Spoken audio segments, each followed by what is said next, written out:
आखिर कौन है ये दादाजी जो चलती हुई फिल्म में एंट्री मारकर मुस्कुराते हुए कहते हैं, असली मसाले सच सच एमडीएच एमडीएच। और इंडियन हर घर में एमडीएच का एक आध पैकेट तो पड़ा ही होगा।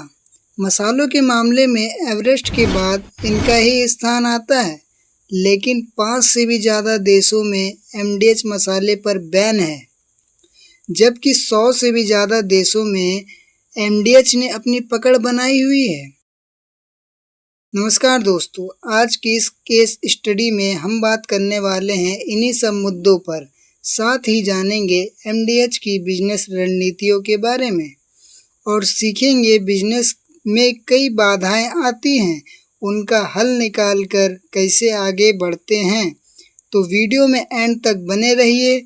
अब चलते हैं मसालों की दुनिया में। इन दादाजी का नाम महर्षि धर्मपाल गुलाटी है।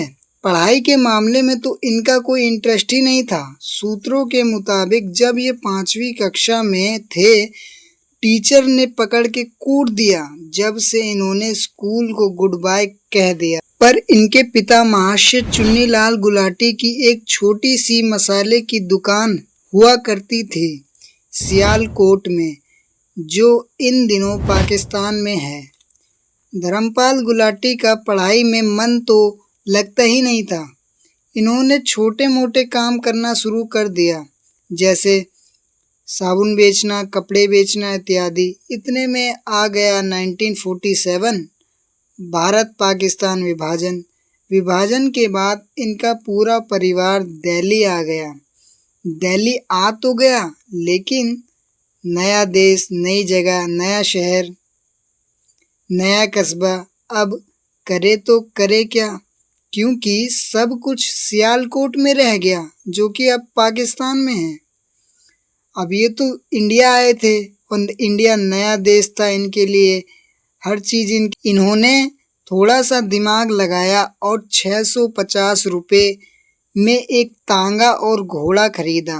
कुछ दिनों तक तांगा चलाया, पर मज़ा नहीं आ रहा था। तांगा को बेच दिया।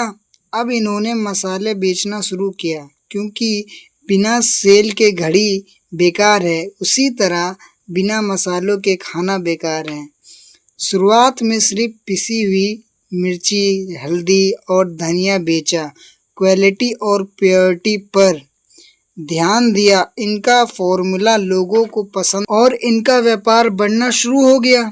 करोल बाग में एक छोटी सी दुकान खोली, जिसका नाम रखा महाशयन दी हट्टी। अब आप लोग कहिएगा, मसाले तो बहुत लोग बेच रहे हैं, इसमें नया क्या है? नया बस सोचने का है। जहां लोग मिलावटी मसाले बेच रहे थे, वहां इन्होंने क्वालिटी प्योरिटी पर ध्यान दिया। लोग बाग मसाला लिया, पन्नी में डाला और दे दिया, लो भाई ले जाओ। इन्होंने कहा नहीं। इन्होंने पन्नी में तो डाला, उस पन्नी को एक बॉक्स में कर दिया, ऊपर नाम लिख दिया।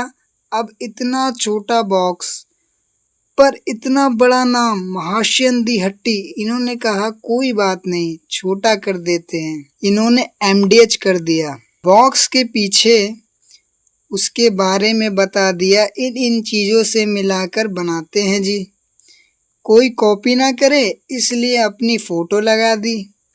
लो जी, प्रोडक्ट तो डिफरेंट था ही, अब पैकेजिंग भी डिफरेंट हो गई। प्रोडक्ट बन गया, पैकेजिंग हो गई, ब्रांडिंग हो गई, अब रह गया था एडवर्टाइजिंग।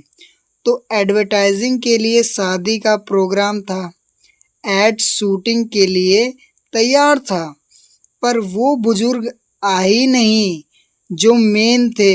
मेन बुजुर्ग आए नहीं। अब इन्होंने कहा कोई बात नहीं सर, मैं कर लूँ क्या? डायरेक्टर बोला कर लो जी। इत्तेफाक से वह ऐड चल गई। धर्मपाल जी ने जो भी काम किया, मन लगा के किया, तन लगा के किया, धन लगा के किया, 100%, 100% किया। अपने इस छोटे से व्यापार में सफलता पाई। आपकी जानकारी के लिए बता दूं, इस समय धर्मपाल जी की उम्र 93 साल थी। उनका यही पर्सनल कनेक्शन ब्रांड को अलग बनाता है।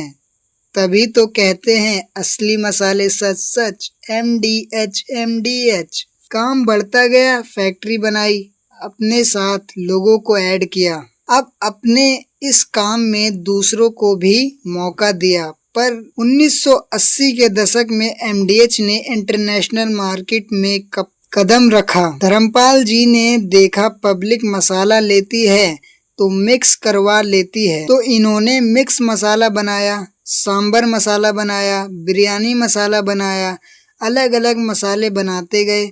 आज MDH के 62 प्लस प्रोडक्ट हैं और 100 प्लस देशों में बिकते हैं। एक्सपोर्ट डाटा के मुताबिक ऑस्ट्रेलिया, USA और जापान टॉप मार्केट्स हैं। यह तीनों देशों को मिलाकर पूरे 60% एक्सपोर्ट कंज्यूम करते हैं MDH। अब बात करते हैं कंपनी पर लगे कंट्रोवर्सी की। रिसेंट में कुछ स्पाइसी बैचेस हांगकांग और सिंगापुर में बैन हुए। कारण बताया जा रहा है केमिकल। एक ऐसा केमिकल जो स्पाइसी को बैक्टीरिया और कीड़े मकोड़ों से फ्री करने के लिए यूज होता है। केमिकल का नाम है एथिलीन ऑक्साइड ETO।